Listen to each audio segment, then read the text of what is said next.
सुजानपुर के राजा सुजान सिंह एक बहुत ही दयालु और पराक्रमी राजा थे। उनके अंदर दयालुता के साथ साथ वीरता भी कूट कूट के भरी थी। उनकी राज्य की सीमाएं दूर दूर तक फैली हुई थी। शाही खजाना अनमोल रत्नों और मोतियों से भरा पड़ा था। राजा का भंडारण भी अन्न धन से भरा हुआ था। राजा अपनी प्रजा को बहुत प्यार करता था। राज्य में सुख शांति थी।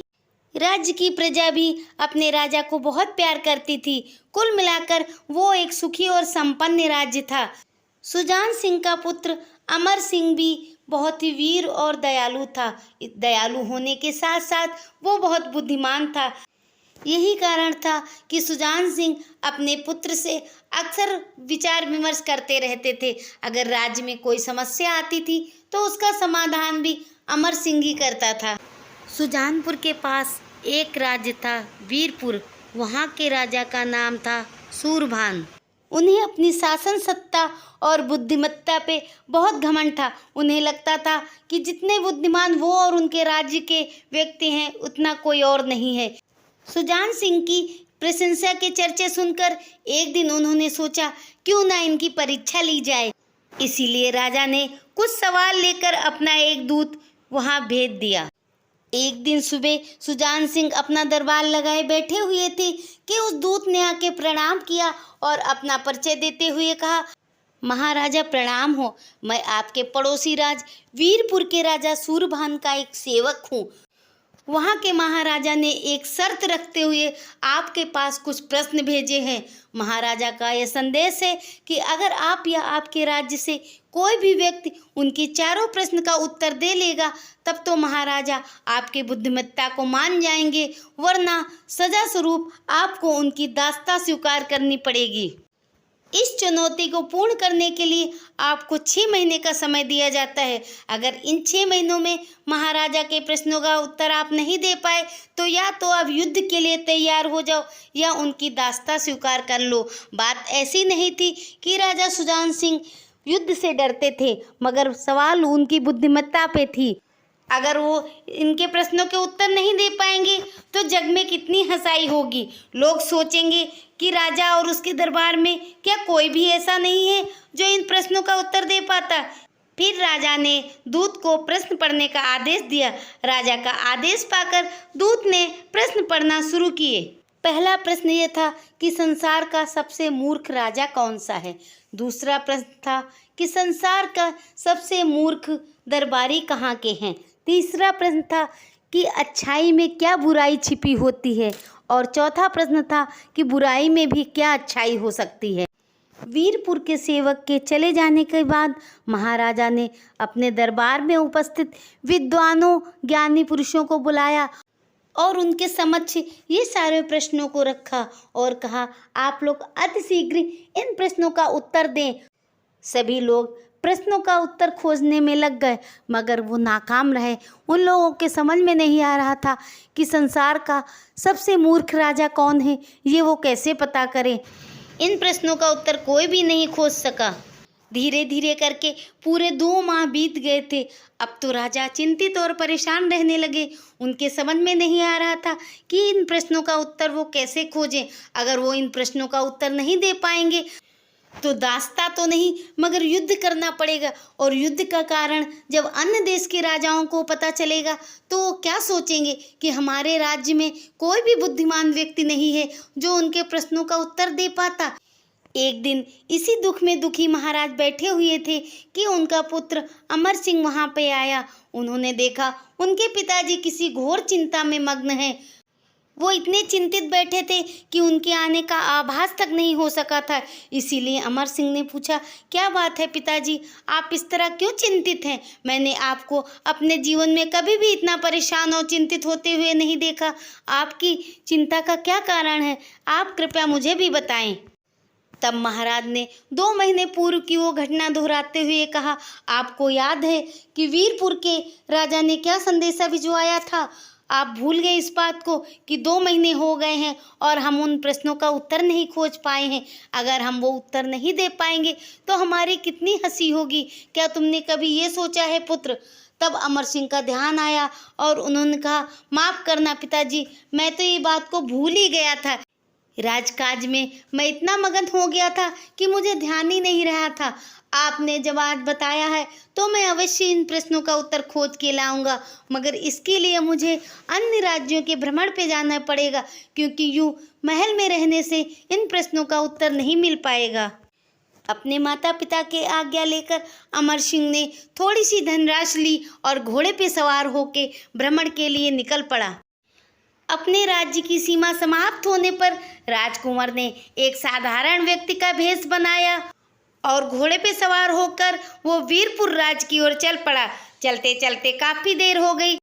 वीरपुर की सीमा पे पहुंचते पहुंचते अंधेरा घिर आया था। अमर सिंह ने सोचा, किसी दूसरे राज्य में यूं रात के समय प्रवेश करना सही नहीं रहेगा, क्यों ना वो ये रात यहीं कहीं बिता ले। इसी विचार से रात आश्रय के लिए वो इधर उधर देखने लगा।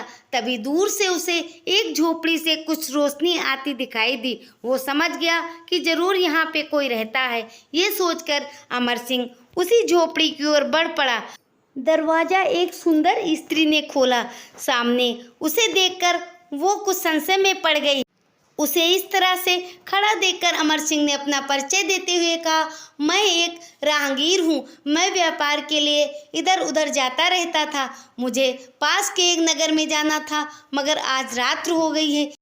क्या रात्र गुजारने के लिए आज रात आप मुझे आश्रय दे देंगी? अभी भी स्त्री कुछ संशय में थी। तब अमर सिंह ने कहा, बहन, मुझे अपना यूं छोटा भाई ही समझ लीजिए, इसलिए आज की रात मुझे यहाँ पे रुकने दीजिए। यकीन मानिए, मेरे यहाँ पर ठहरने से आपको कोई भी परेशानी नहीं होगी। उस स्त्री ने अमर सिंह के ठहरने के लिए उचित व्यवस्था की, साथ ही उसने उन्हें भोजन भी कराया। अमर सिंह उसकी सेवा भाव देखकर बहुत खुश हुआ। बातचीत से पता चला कि वो स्त्री दरबार में एक नर्तकी थी। उसकी माँ वैश्या थी। उसकी परवरिश भी उसी परिवार में हुई थी, मगर स्त्री को इन सब बातों से घृणा थी।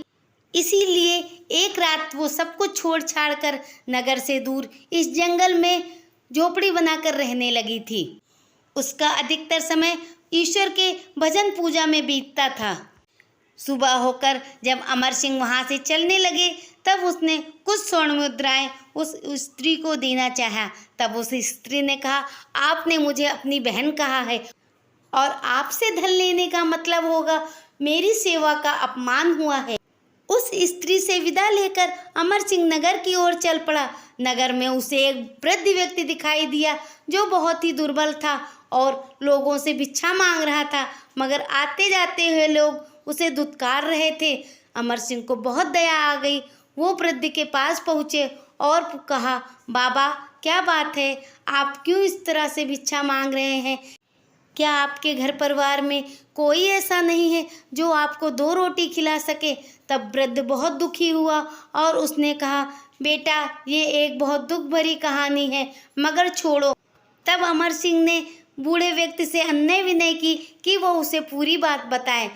तब उस व्यक्ति ने कहा कि मैं इस रात दरबार में सेवक था और मेरा बेटा एक सैनिक था।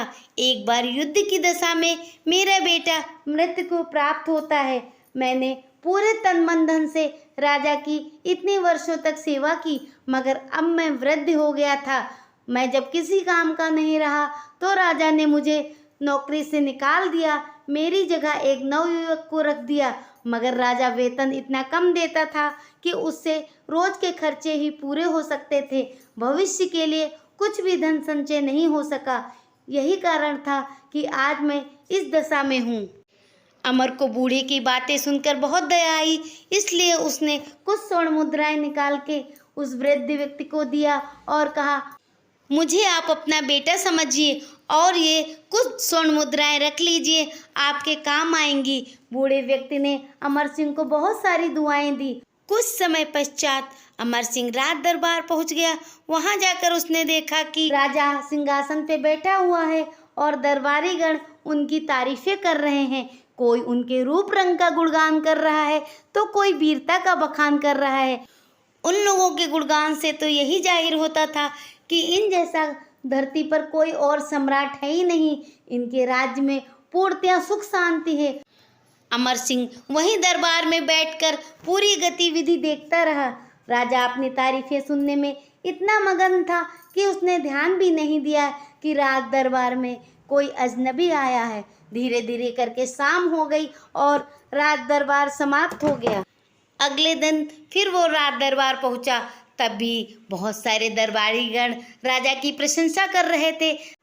जो जितनी ज़्यादा चापलूसी और प्रशंसा कर रहा था, महाराज खुश होकर उसे उतना ही उपहार दे रहे थे। राजकुमार अमर ने वहीं पर बैठे बैठे राजा की प्रशंसा में एक सुंदर कविता रच डाली और थोड़ी देर बाद राजा से आज्ञा लेकर उसने वो कविता महाराज को सुनाई। महाराज उसकी कविता सुनकर बहुत ही प्रसन्न हुए और उसे बहुत सारा उपहार दे दिया। अमर सिंह राजा की कमजोरी जान गया था, इसीलिए वो रोज राजा की तारीफ में कविताएं लिख कर आता और उनका पाठ करता। बदले में प्रसन्न होके महाराज उसे स्वर्ण मुद्राएं, रत्न, माला आदि उपहार में देते। अमर सिंह बुद्धिमान तो था ही, इसीलिए कभी कभी वो राज्य की समस्याओं पे भी चर्चा कर देता था। राजा का मंत्री अब बूढ़ा भी हो चुका था, इसीलिए अमर सिंह की बुद्धिमत्ता से प्रसन्न होके महाराज ने उसे अपना मंत्री भी बना लिया था। अपनी वाग्पटुता से न सिर्फ महाराज बल्कि उनके पुत्र वीरभान को भी उसने अपना बहुत अच्छा मित्र बना लिया था। राजा अमर सिंह के रूप, रंग, व्यक्तित्व से इतने प्रभावित हुए कि उन्होंने अपनी पुत्री का विवाह भी उसके साथ कर दिया और उपहार स्वरूप रहने के लिए उसे सुंदर महल भी दे दिया। अब तो अमर सिंह पत्नी सहित वहीं पास ही महल में रहने लगा। अमर सिंह और राजा का पुत्र वीरभान में मित्रता तो अच्छी थी। अक्सर दोनों लोग शिकार पे चले जाते थे। ऐसे ही एक बार वो लोग एक शिकार पे गए हुए थे। शिकार पे हिरन का पीछा करते करते वो बहुत आगे निकल आए और अंत में उन्होंने हिरन का शिकार कर लिया। राजकुमार वीरभान उस हिरन को अपने साथ ले जाना चाहते थे, मगर हिरन बहुत बड़ा था, वो घोड़े पे नहीं आ पा रहा था। तब फिर अमर सिंह ने उस हिरन की गर्दन काट ली। उसके धड़ को वहीं पर छोड़ के गर्दन को एक कपड़े में बांधा और घोड़े पे लेकर चल दिया। शिकार पे लौटते वक्त वीरभान ने कहा कि उनका एक मित्र यहीं पास में रहता है, इसलिए वो अपने मित्र के यहाँ जाना चाहते हैं। वीरभान के मित्र के यहाँ रुक जाने पर अमर सिंह वापस अपने महल में आ गया। जब अमर सिंह वापस आया तो रात हो चुकी थी। उनकी पत्नी को चिंता हुई और वो बोली, आप कहाँ रह गए थे? मैं आपको लेकर बहुत चिंतित थी और आप अकेले ही आए हैं, आपके साथ तो भैया भी गए हुए थे। तब अमर सिंह ने बहुत दुखी हुआ मुंह बनाया और कहा, कुछ मत पूछिए, मेरे साथ आज क्या हुआ, मैं बहुत परेशान हूँ, मुझे मेरे हाल पर छोड़ दीजिए। अब तो रानी की उत्सुकता और बढ़ गई थी, इसीलिए उन्होंने कहा, क्या बात है, आप मुझे तो बताइए। तब अमर सिंह ने कहा, पहले वादा करो तुम किसी को नहीं बताओगी, क्योंकि अगर महाराजा तक ये बात पता चली तो तुम अपने पति के प्राणों से हाथ धो बैठोगी। तब रानी ने उन्हें वचन दिया कि वो ये बात किसी को नहीं बताएंगी। अमर सिंह ने कहा, आज हम लोग जब शिकार करने जा रहे थे तो हमने एक हिरन का शिकार किया। हिरन के शिकार के पश्चात वीरभान कहने लगे कि ये हिरन उनकी तीर से मरा है और मैं कहने लगा कि इस हिरन को मैंने मारा है। दोनों लोग अपनी वीरता का गुणगान कर रहे थे। इस तरह से हमारे बीच बहस होने लगी और बहस बढ़ते बढ़ते मैं क्रोधित हो गया। क्रोध में आकर मैंने आपके भाई की गर्दन काट ली और ये गर्दन वही है जो मैं इस कपड़े में लेकर आया हूँ, क्योंकि सर के बिना धड़ को कोई नहीं पहचान सकता है और ये सर मैं राजमहल में पीछे गाड़ दूंगा। यह सब सुनकर रानी विलाप करने लगी। विलाप करते करते वो महाराज के पास पहुंच गई। जब महाराज को सारी बात पता चली तो वो बहुत क्रोधित हुए। क्रोध में आकर उन्होंने अमर सिंह को तुरंत कारागृह में डलवा दिया और अपने सैनिकों को आदेश दे दिया कि कल नगर के बीचों बीच में अमर सिंह को ले जाकर इसकी गर्दन धड़ से अलग कर दी जाए। जिस प्रकार से इन्होंने इसके पुत्र की गर्दन धड़ से अलग करी है, ठीक उसी प्रकार से अमर सिंह की भी गर्दन धड़ से अलग कर दी जाए और उस गर्दन को लाकर राज दरबार के मुख्य द्वार पे लगा दी जाए, ताकि आने जाने वाला हर व्यक्ति देख सके कि राज परिवार पे आंख उठाकर देखने वाले का क्या हश्र होता है। सुबह होते होते ये बात जंगल में आग की तरह पूरे राज्य में फैल गई। लोग नगर के चौराहे पर एकत्र होने लगे। महाराजा स्वयं भी इस सजा को देखने के लिए वहां पे उपस्थित हो गए थे। सामने अपराधी अमर सिंह भी खड़ा हुआ था। इससे पहले राजा आदेश देते और उसकी गर्दन कटती, वहां पे वो नृत्य की दौड़ती हुई आई और महाराज के सामने हाथ जोड़कर गिड़गिड़ाने लगी, महाराज क्षमा करें, छोटे मुंह बड़ी बात होगी। इसे दंडित करने से पहले कम से कम इसकी एक बार बात तो सुन लेते। अपराधी का अपराध जानने का कारण तो समझते, उसने क्यों ये अपराध और किस परिस्थिति में किया है। नृत्यकी की दुष्टता पे महाराज को बहुत क्रोध आया। क्रोध में आकर उन्होंने अपनी तलवार खींच ली। महाराज उस पर प्रहार करने वाले थे कि सामने से राजकुमार वीरभान आता हुआ दिखाई दिया, जिसे देखकर सभी लोग चकित रह गए। तब महाराजा ने अमर सिंह से कहा, अमर सिंह, ये सब क्या चक्कर है? आखिर तुम क्या चाहते हो? तुमने मेरे पुत्र की मृत्यु की झूठी अफवाह क्यों फैलाई है?